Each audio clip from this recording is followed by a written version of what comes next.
దేశాన్ని ఊదరగొడుతూ bore కొట్టించే America అధ్యక్షుడు war stopper Donald Trump పరువు తీసేలా ప్రపంచంలో 2 చోట్ల మళ్లీ కుంపట్లు రాజుకున్నాయి.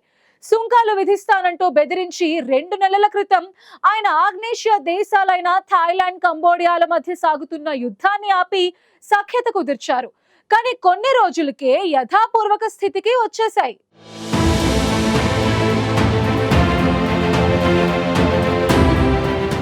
ఆ రెండింటి మధ్య సరిహద్దు సమస్యకు శాంతియుత పరిష్కారం కుదిరిందని ఆర్భాటంగా ప్రకటించారు. తీరా 5 రోజుల నాడు కాంబోడియా మందుపాత్రకు తమ సైనికుడు తీవ్రంగా గాయపడడంతో థాయ్ వైమానిక దళం దాడులు ప్రారంభించింది. ఈసారి దాదాపు 10 మంది మరణించగా వేలాది మంది జనం ప్రాణభయంతో గ్రామాలు విడిచిపెట్టి వెళ్లిపోవాల్సి వచ్చింది.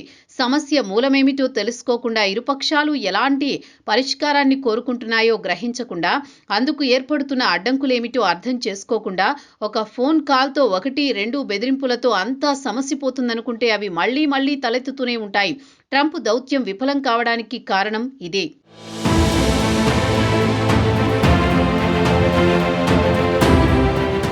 ఇరుగు పొరుగు దేశాల మధ్య భూభాగం గురించే ప్రధానంగా ఘర్షణలుంటాయి. థాయిలాండ్, కాంబోడియాల సమస్య కూడా అదే. 2 దేశాలకు 817 కిలోమీటర్ల పొడవున సరిహద్దు ఉంది.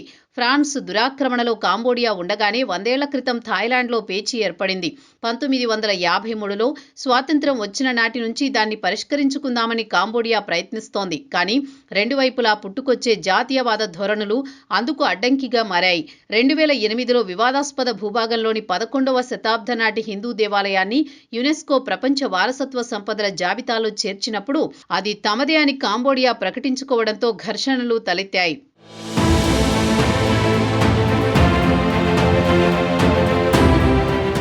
వాస్తవానికి 1962లోని ఆ భూభాగం కాంబోడియాదేనని అంతర్జాతీయ న్యాయస్థానం ప్రకటించింది. కానీ అందుకు థాయ్ ససేమిరా అంటోంది.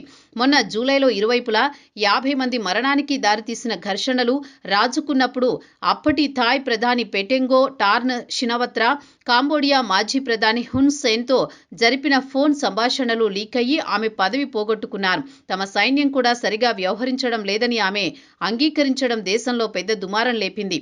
4 దశాబ్దాలు దేశాన్నేలిన హున్ సెన్ ఇప్పటికీ ప్రస్తుత ప్రధాని తన కుమారుడు హున్ మానెట్ను తెర వెనుక ఉండి నడిపిస్తూ ఉంటారు. ఆయనకు మాట్లాడితే తప్ప సమస్య పరిష్కారం కాదని షినవత్రా అనుకోవడం కొంపముంచింది. తాజా వివాదం పర్యవసానంగా కాంబోడియా పౌరులను దేశంలోకి రానియకుండా థాయిలాండ్ సరిహద్దుల వద్ద అడ్డుకుంటుండగా థాయ్ సినిమాల ప్రసారం, అక్కడి పండ్లు, కూరగాయలు, గ్యాస్, ఇంధనం రాకుండా కాంబోడియా నిలిపివేసింది. థాయ్ కాంబోడియా ఘర్షణలైనా, కాంగో రువాండాల కోట్లాట అయినా ప్రత్యర్థి దేశాలు ఇచ్చిపుచ్చుకునే ధోరణిలో వ్యవహరించినప్పుడే పరిష్కారం అవుతాయి. దాదాపు అన్ని దేశాల్లోనూ అధికారం కోసం జాతీయవాద ధోరణులు రెచ్చగొట్టడం వల్ల సమస్యలొచ్చి పడుతున్నాయి.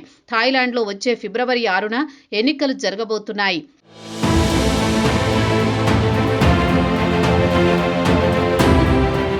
గతంలో జరిగిన అన్యాయాన్ని సరిదిద్ది దేశాన్ని రక్షించేది తామే అని చెప్పడానికి కాంబోడియాపై యుద్ధభేరి మోగించడంతో పాటు పాలకపక్షం శుక్రవారం పార్లమెంటును రద్దు చేసింది. మళ్లీ ఇరుపక్షాల మధ్య రాజీ కుదురుస్తానని ట్రంప్ చెబుతున్నా ప్రస్తుత పరిస్థితుల్లో అది సాధ్యమేనా అన్న ప్రశ్న తలెత్తుతోంది. ఒకవైపు అమెరికాలో తన పరపతిని పోగొట్టుకుంటున్నట్టు అక్కడ తాజా రేటింగ్స్ చెబుతున్నాయి. ముందు ఇంట గెలిచి రచ్చగెలవాల్సి ఉండగా అది ఉల్టాపుల్టాగా చేస్తున్నారు డొనాల్డ్ ట్రంప్. ఎంతసేపు మేక్ అమెరికా గ్రేట్ అగైన్ అంటూ తాను చెప్పే సూక్తులు, నీతులు ఇప్పుడు అమెరికాలోనే లాఫింగ్ స్టాక్ గా మారుతున్నాయి.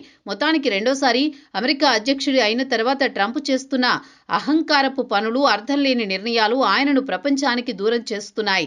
నెమ్మదిగా ఆయనను అభిమానించే ఇతర నేతలు కూడా ఒక్కొక్కరుగా ట్రంప్ను వెడుతున్నారు.